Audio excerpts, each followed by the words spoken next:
Trump is continuing to give GOP lawmakers marching orders, and the weaklings are following his commands. So he called for an immediate end to this debate about whether Republicans should support a 9/11 style commission to investigate the riots that took place in the nation's capital on January 6th. In a statement that he issued, he says, quote, "Republicans in the House and Senate should not approve the Democrat trap of the January 6th commission. It is just more partisan unfairness, and unless the murders, riots, and fire bombings in Portland, Minneapolis, Seattle, Chicago, and New York are also going to be studied, this discussion should be ended immediately." So he's regurgitating the same talking points that we heard from Kevin McCarthy just yesterday, where McCarthy claimed, like, the problem that I have with this commission is that it's going to investigate the rioters who threatened our lives on January 6th and not the shooting that took place during a baseball game in 2017 that I didn't care about at all until this very moment when Donald Trump fed me my talking points. So that's happening. Trump also says Republicans must get much tougher and much smarter and stop being used by the radical left. Hopefully Mitch McConnell and Kevin McCarthy are listening. Well, we know that Kevin McCarthy was listening because he already said that he is against this commission. But John, turns out that Mitch McConnell, who before was supportive of this commission and then a little undecided, has also changed his mind. Let's hear what he has to say.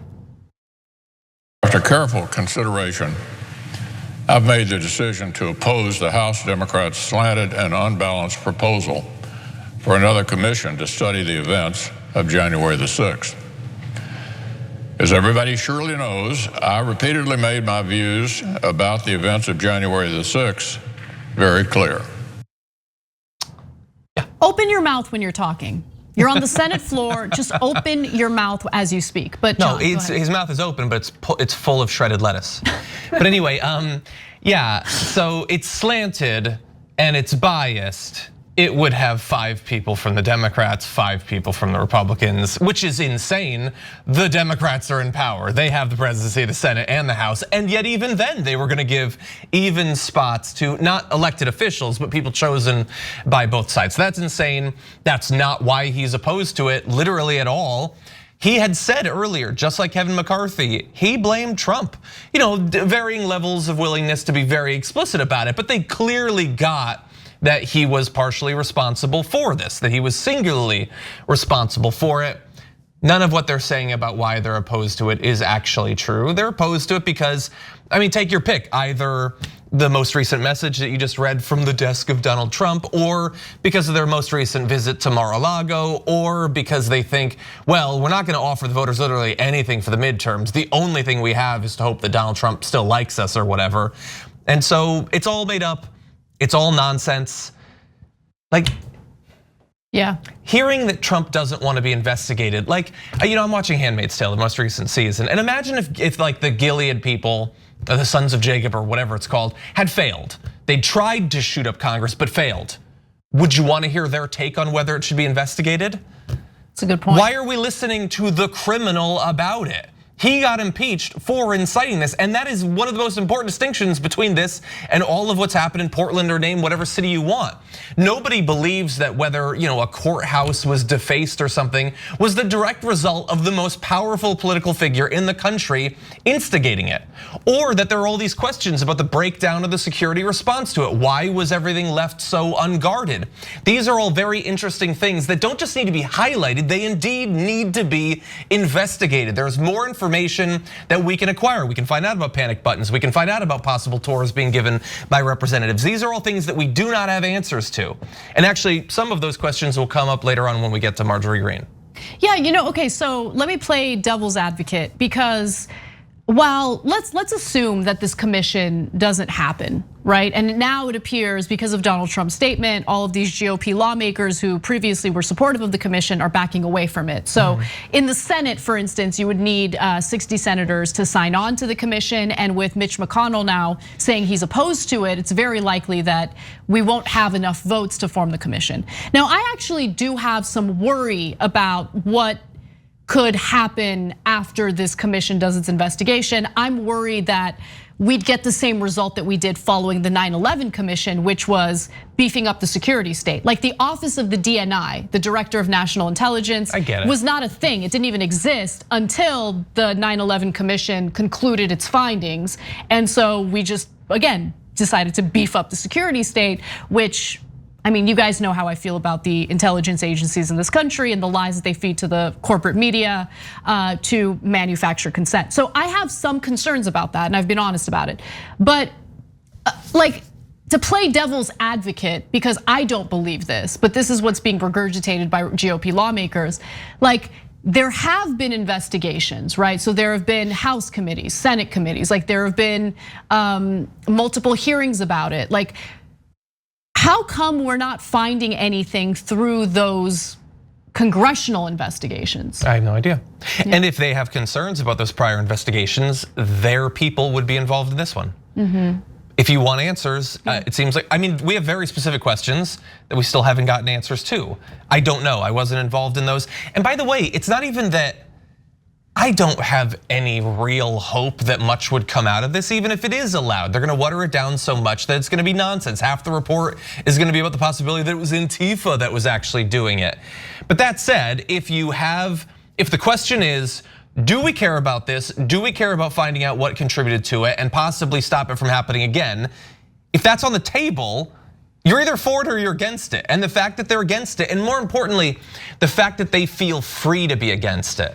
That this party that lost the election then spent a couple months trying to judicially overthrow the election, then simultaneously on the same day had a mob of their people that they told to be there try to kill the vice president while they tried to overturn the election in terms of their vote in Congress, that they then can now say, well, it seems too partisan, I don't want to look into it. But you're implicated in all of this. Maybe not all of you, but certainly some of you. It shouldn't be allowed. I don't care about the commission fundamentally. I care about what their ability to be opposed to it represents. Yeah, no, that's a great point, and I wholeheartedly agree with you on that. Now, following McConnell's statement, we do have a few senators who are now against the commission. In the wake of McConnell's remarks, for instance, Republican Senator Mike Rounds, who had expressed support on Tuesday, just on Tuesday for this idea, said he would no longer back the commission in its current form. It's Wednesday, just in case you're watching this video later, it's Wednesday now. Yeah, it's amazing. It's not even late Wednesday. But like, John, they're so easily unmanned by Trump, who's not even in power. Like, that's the thing that, like, I know I keep coming back to that. But if you are one of these Republican male voters who kept like incessantly talking about alpha males, like in 2016 and beyond, do you really feel like an alpha male right now in supporting these guys? Like, they cower to someone who's not even president anymore, someone who was impeached twice. I mean, it's embarrassing. Let me give you more. You know, Mike Rounds said this, we had a chance to hear from House leadership about what they saw in the bill. It doesn't appear right now that they believe that it is, it doesn't appear right now that they believe that it is partisan in nature, which to me is extremely disappointing, Rounds said. That it's bipartisan in nature.